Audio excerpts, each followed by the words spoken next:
Quatrième point de cette vidéo, donc vous l'avez vu, sur l'entraînement et la réhabilitation autour de la blessure.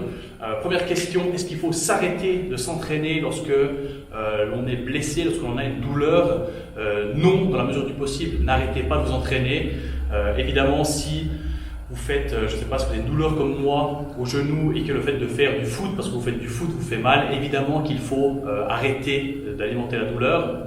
Le fait est que, dans mon cas, qui suis pratiquant de CrossFit, si j'ai une douleur au genou, j'arrive à adapter mon entraînement pour ne plus alimenter la douleur. Donc mon conseil, non, n'arrêtez pas de vous entraîner, continuez d'avoir une activité physique, même si c'est simplement d'aller marcher tous les jours, même si c'est simplement d'aller faire un peu de vélo, ça vous fait pas mal. Donc comment est-ce que j'ai adapté mon entraînement par rapport à ma douleur au genou? Donc premièrement, comme je vous l'ai dit précédemment, suppression des squats, suppression de tout ce qui est flexion de genou, qui était problématique pour moi, en tout cas durant un temps. Évidemment, en CrossFit, l'avantage c'est qu'il y a vraiment plein de mouvements, il y a vraiment une grande multitude de mouvements. Du coup, il y avait largement de quoi trouver pour s'entraîner, de quoi adapter pour avoir un entraînement qui restait optimal et intéressant. Au niveau du bas du corps, du coup, haut du corps, je ne vais pas en parler parce que ce n'était pas un problème.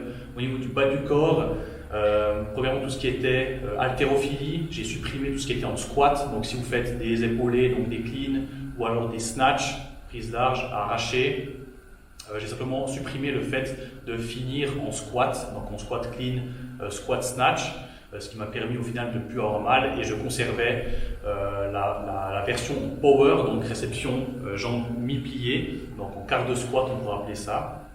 Et ça, c'est quelque chose qui ne me générait pas du tout de douleur. Donc au final, j'ai pu le conserver. Ensuite, j'ai pu conserver tout ce qui était mouvement charnière, mouvement de hinge, de deadlift, donc le pivot au niveau des hanches. Donc ça, c'était pas un problème. Donc deadlift, pas de souci. Les départs d'haltérophilie, que ce soit prise large, prise serrée, snatch clean, pas de problème. Donc ouais, soulevé de terre, j'ai déjà dit.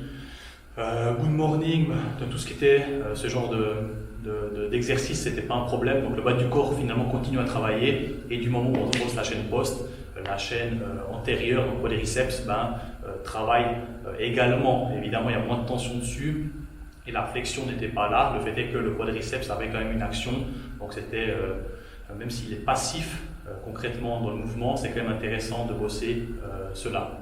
En plus de ça, comme je l'ai dit précédemment, j'ai veillé à ce que la douleur ne soit pas plus forte après l'entraînement qu'avant, afin évidemment de sentir qu'on est dans le bon sens, qu'on est dans le sens de la récupération. Et ensuite, une fois que la douleur s'est un peu estompée, donc là j'ai pu reprendre des squats à vide, donc air squat, le fait de descendre, de me redresser, descendre, de me redresser. Donc j'ai commencé à le faire après le flossing, donc une fois que j'ai utilisé ma bande, je me mettais en flexion complète et je commençais à ne plus avoir de douleur en faisant cela, donc avec mon propre poids. Du coup j'ai pu réintroduire des flexions de genoux dans l'entraînement seulement au poids de corps, donc en air squat finalement, et également en tout ce qui était lunge, donc des fentes, ça me faisait pas mal, au poids de corps évidemment, sans charge. Et ça m'a permis au final de retrouver un peu la fonction du genou, de le réhabituer un peu à bouger. Et après coup, on reprend progressivement l'ajout de charge, donc tout ce qui est halter, barre, etc. On reprend gentiment, évidemment je ne vais pas me faire mes back squats comme avant, je vais reprendre sur, je ne sais pas, en tout cas 3-4 mois, je vais reprendre gentiment l'ajout de charge sans forcer la chose, et surtout je vais être à l'écoute de mon genou, de ma douleur. C'est évidemment quelque chose qui va être sensible. Donc l'idée c'est vraiment de reprendre de manière saine l'entraînement, et surtout de ne pas avoir de mécanisme de compensation. Ça a été un problème à un moment, c'est que je ne sentais plus au final la jambe travailler, et je voyais que mon corps protégeait le genou, donc j'avais une action des fessiers et des quadriceps qui était très forte pour éviter et pour protéger le genou, donc j'arrivais à faire des squats, et le lendemain je n'avais pas de courbature au quadriceps, j'avais seulement les ischios qui étaient tendus. Donc ça j'ai dû à peu près habituer à me forcer à mettre la pression sur le genou et à squatter de manière symétrique. Et après coup, au niveau du vaste interne, donc le muscle qui est ici, j'ai plus de sensation. Donc si je tendais la jambe, je le sentais plus au final. Donc la connexion cerveau-muscle était perdue, donc brouillée. Et j'ai dû, premièrement grâce à l'électrostimulation complexe, remettre l'électrode dessus pour sentir le muscle travailler, pour que mon cerveau retrouve le muscle au final. Donc c'est comme si je ne sais pas, vous devez apprendre à hausser un sourcil.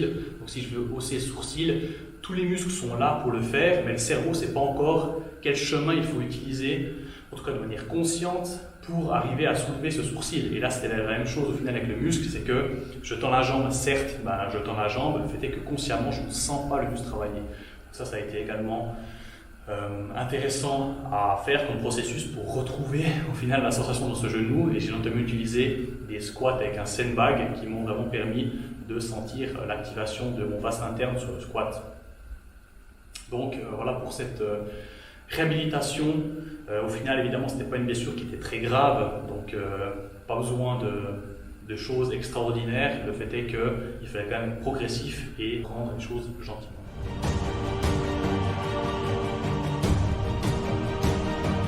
Voilà la fin de la vidéo, j'espère évidemment qu'elle vous a plu, et pour conclure je vais vous demander d'être préventif.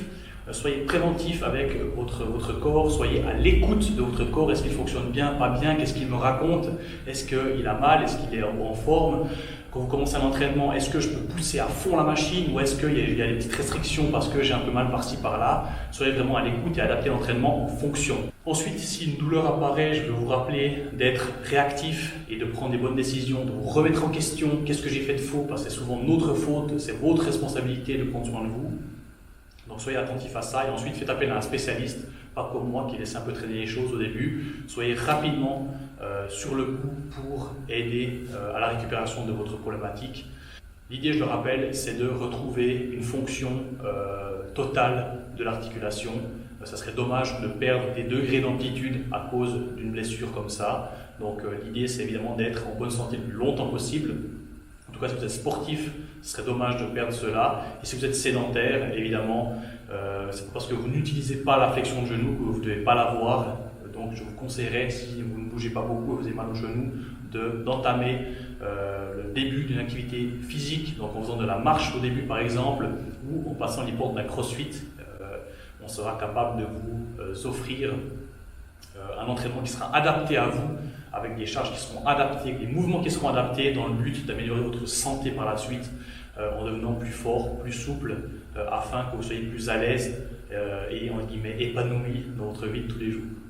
Donc voilà, on arrive au terme de cette vidéo. Je vous remercie pour l'avoir visionnée. Si elle vous a aidé, n'hésitez pas à le dire en commentaire ou me faire un retour à moi personnellement via Facebook ou Instagram.